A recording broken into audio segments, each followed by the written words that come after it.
Olá pessoal, eu sou a professora Ana Paula Carula e estou com vocês hoje para uma aula sobre a Primeira República. Vamos lá?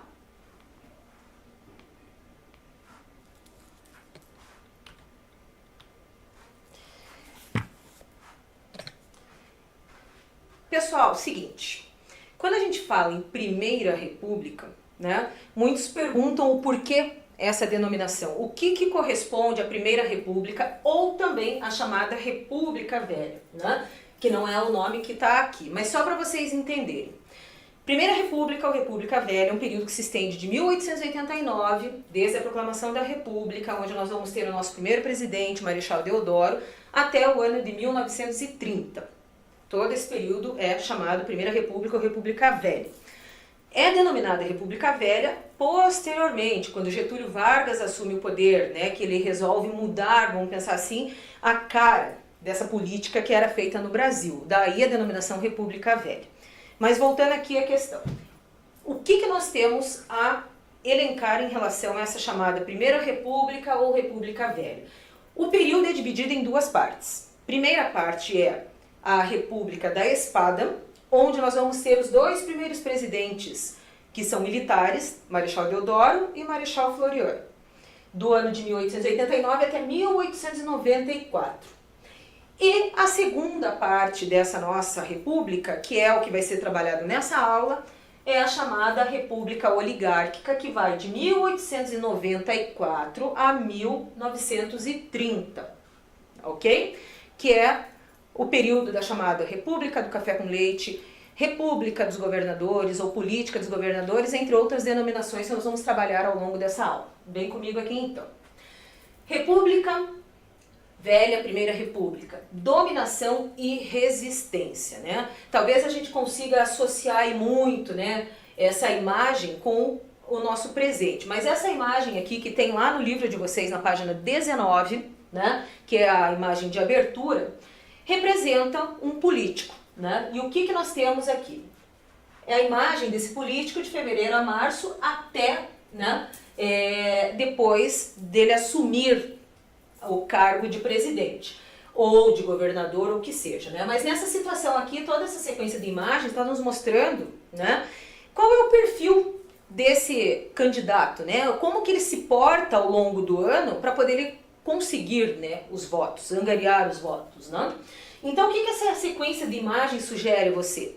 Né? Será que a gente observa uma prática talvez comum com o que nós temos hoje, ou essa prática já não é mais utilizada? O que a gente observa, né? O político, né, andando ali normalmente, né, ao longo dos meses, quando vai se aproximando no período das eleições, ele vai ficando muito mais próximo do povo, ele vai, né, buscando esses votos através de diversas maneiras aí.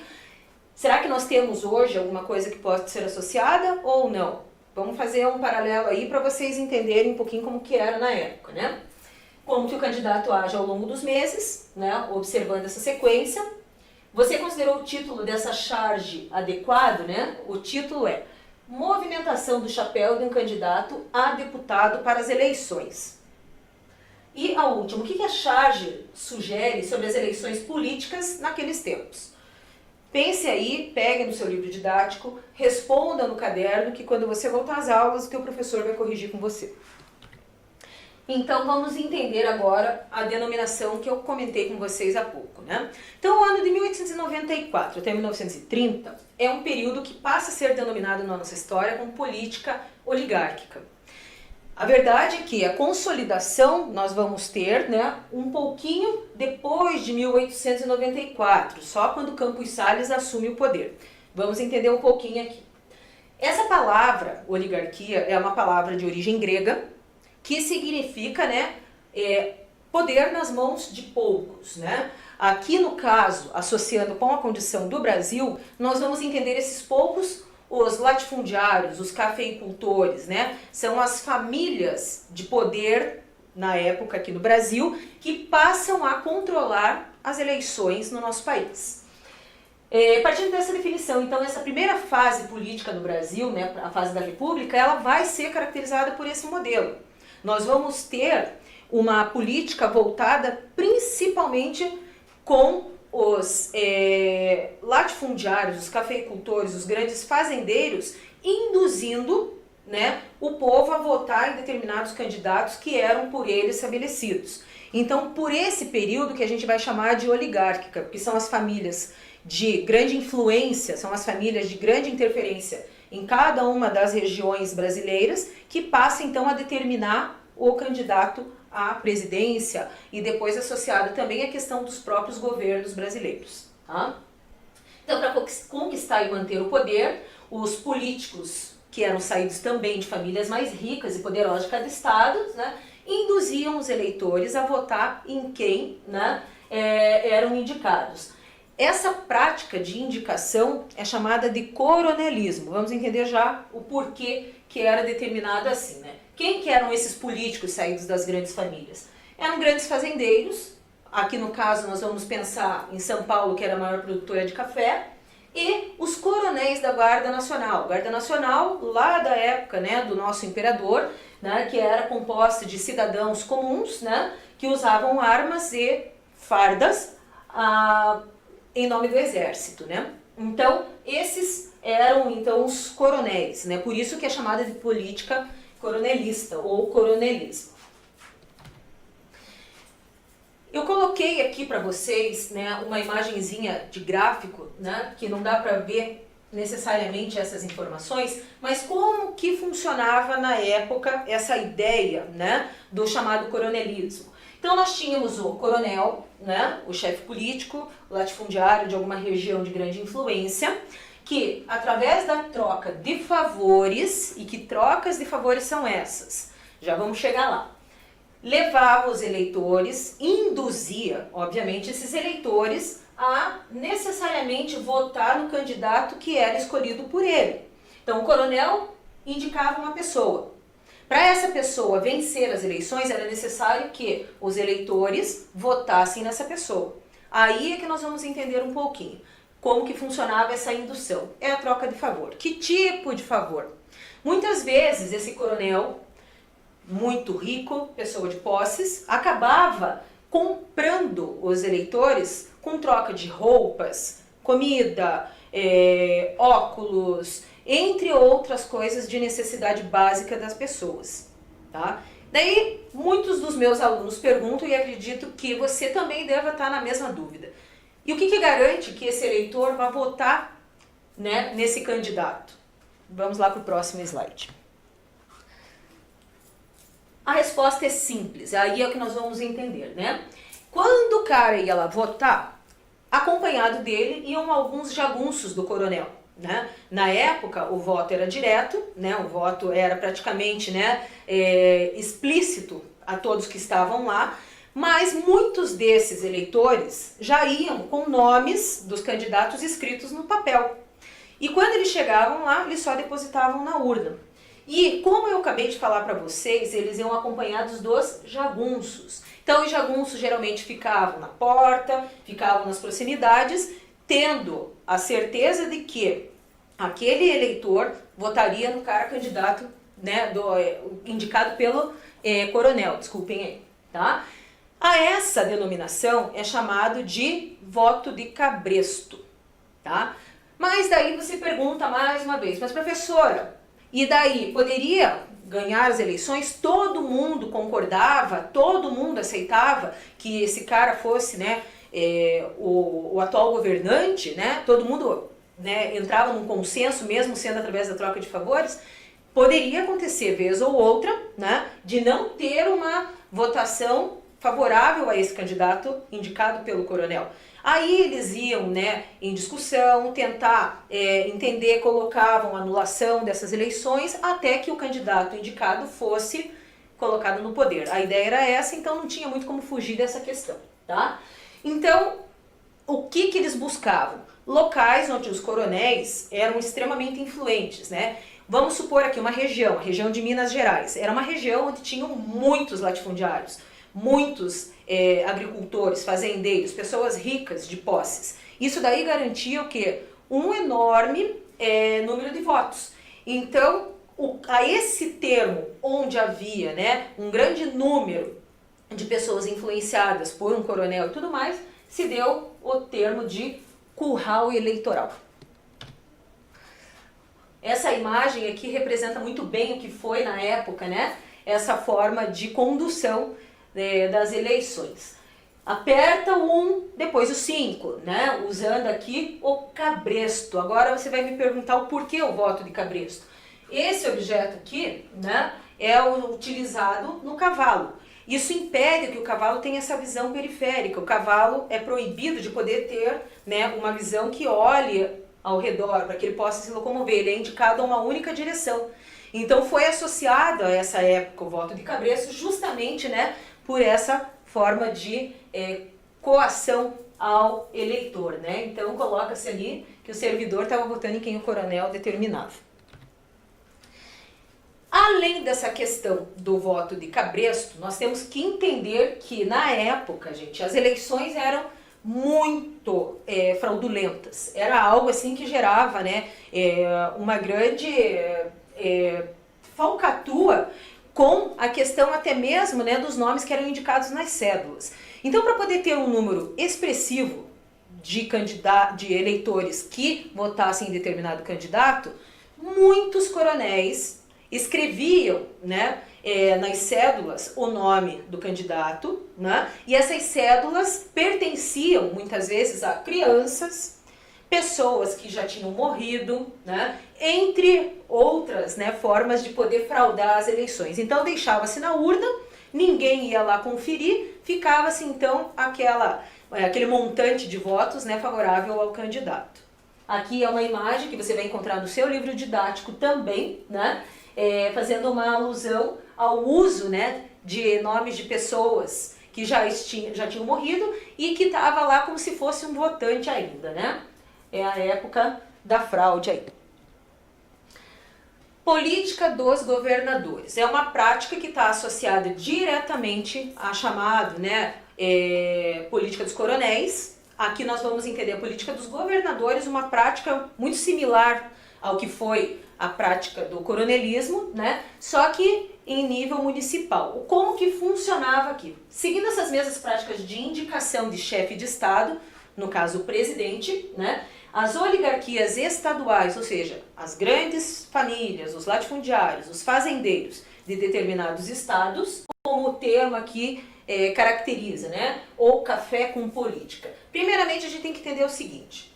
Nessa época, pessoal, como eu disse, havia dois grandes grupos que comandavam a política no Brasil. Esses dois grandes grupos, na verdade, que eram os latifundiários, fazendeiros e tudo mais, eram representados pelos estados de São Paulo e Minas Gerais. Por que São Paulo? São Paulo é o estado mais rico, né? Produtor de café. Minas. Por que Minas? Minas, na verdade, era o estado que tinha a maior bancada de eleitores, né? O que favoreceria, obviamente, a indução das eleições ali para vencer com um candidato indicado. Por que foi denominado política do café com leite? Porque por mais de 30 anos aqui, né, estende-se esse período um pouquinho mais, nós vamos entender que São Paulo e Minas Gerais alternaram no poder as pessoas que eram indicadas a presidente da República. Tinha que ser necessariamente nascido em São Paulo ou nascido em Minas Gerais? Não. A questão é que os latifundiários da época, né, os produtores, que nem Minas Gerais, que tinha a maior bancada e era o leite, porque eles eram grandes produtores de leite e seus derivados, né, favoreceriam a indicação de uma pessoa que representasse as oligarquias desses dois estados, alternando ora São Paulo ou ora Minas Gerais no poder, ok? Então, para muitos historiadores, afirma-se essa teoria de que São Paulo e Minas Gerais tinham essa centralização de poder nas suas mãos.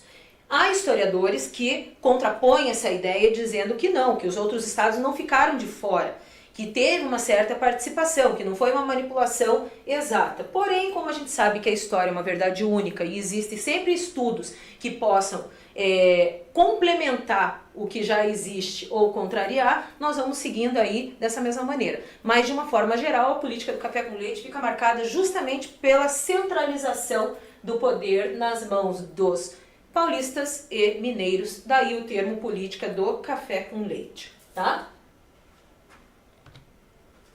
Por que São Paulo e Minas Gerais no poder? Só para poder consolidar isso que eu acabei de falar para vocês, né? Ambos eram grandes produtores de café. Também destaca-se aqui Minas Gerais produtora de café. Mas para poder não ficar política do café com café, buscou-se, né, o segundo elemento que dava maior renda para os mineiros, que era o leite, né? Considerando também que Minas tinha uma bancada de deputados muito forte, o que favoreceria, né, a influência para os votantes aqui no caso, né? E essa charge representa muito bem o que seria essa política do café com leite. Outra atividadezinha aqui, gente, essa atividade um pouquinho mais longa foi tirada, né, de uma prova do Enem, do ano de 2014, e é bem simples aqui para vocês entenderem, né? O problema central a ser resolvido pelo novo regime era a organização de outro pacto de poder que pudesse substituir o arranjo imperial com grau suficiente de estabilidade. O próprio presidente Campos Salles, aqui no caso, Campos Salles foi que consolidou essa política oligárquica, né, que foi a partir do governo dele, resumiu claramente seu objetivo. É de lá dos estados que se governa a república, por cima das multidões, que tumultuam agitadas das ruas da capital da União. A política dos estados é a política nacional. Nessa citação, o presidente do Brasil, no período, expressa uma estratégia política do sentido de, letra A, governar com participação do povo, B, atrair o apoio das oligarquias regionais, C, conferir maior autonomia às prefeituras, D, democratizar o poder do governo central, ou E, ampliar a influência do capital no cenário nacional. Rapidinho aí para você responder, já retomamos aqui.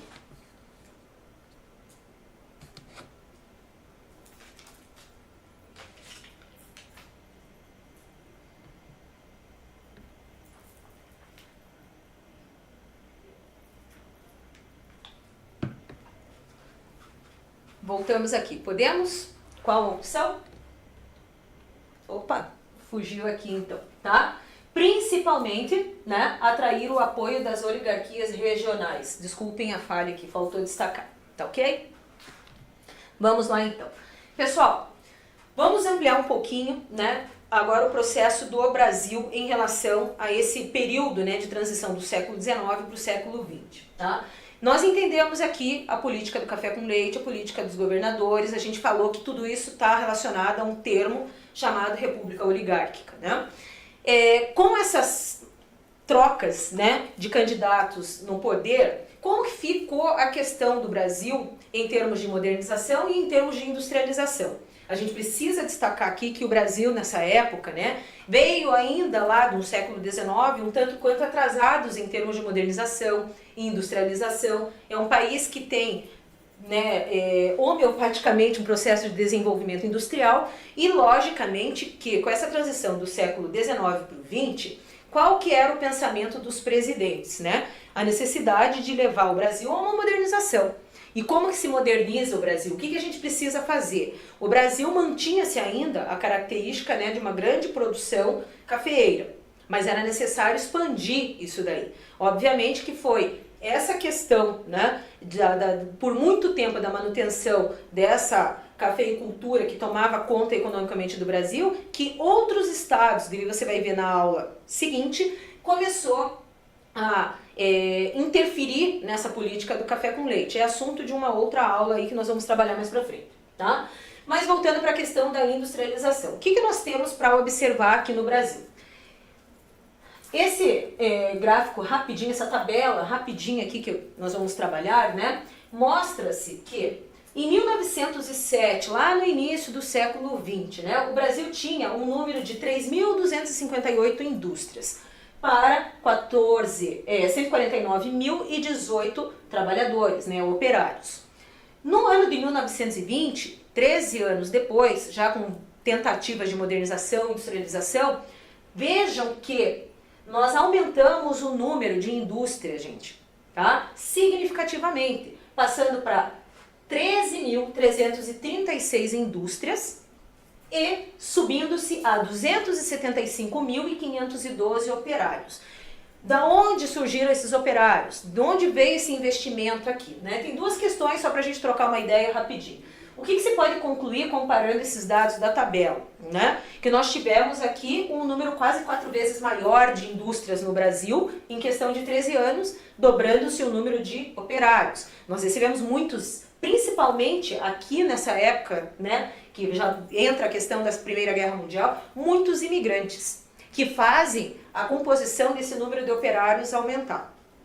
E quais fatores explicam o fenômeno mostrado na tabela? É principalmente a questão, né, do desenvolvimento industrial aqui no Brasil com a necessidade da modernização. Então aqui nós temos as respostas, né? Durante o período, o número de empresas cresceu 4 vezes mais e o número de operários quase duplicou. E a letra B, o crescimento industrial da Primeira República, se deve, importante aqui, né, capitais acumulados com muitos produtos agrícolas, exclusivamente o café também, né? Disponibilidade de matéria-prima e mão de obra abundante que nós estávamos tendo com a entrada de muitos imigrantes também aqui. Tá? Processo de modernização e urbanização. Obviamente o Brasil crescendo, gente, a gente tem que pensar que a oferta, né, de emprego fez com que muitos nordestinos, né, muitas pessoas que estavam nas áreas mais afastadas do Sudeste começassem a migrar para o Sudeste em busca de uma vida nova. Isso daí se tornou muito comum, né? Logicamente a chegada dos imigrantes também é algo que se torna evidente e que forma o quê? Um grande inchaço populacional. Então era necessário fazer o quê? Mudar essa imagem de Brasil que ainda estava baseado numa aglomeração de pessoas, num processo muito tardio de desenvolvimento.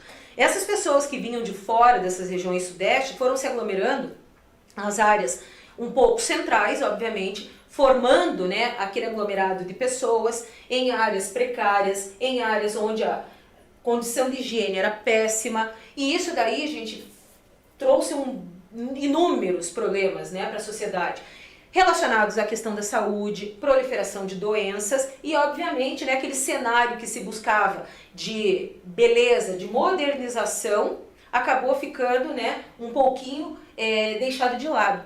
Então começa-se nesse período, né, buscar principalmente, né, limpar, vamos pensar assim, São Paulo e o Rio de Janeiro, fazer uma limpeza, né, tirando as pessoas, né, que foram se abrigar nas áreas e nem todas tinham lugar para morar, ficavam nas ruas, né, foram surgindo favelas, foram surgindo subúrbios ali, a questão, né, dos cortiços, que é uma coisa muito comum nesse período. Então foi necessário modernizar principalmente o centro desses grandes centros urbanos, né?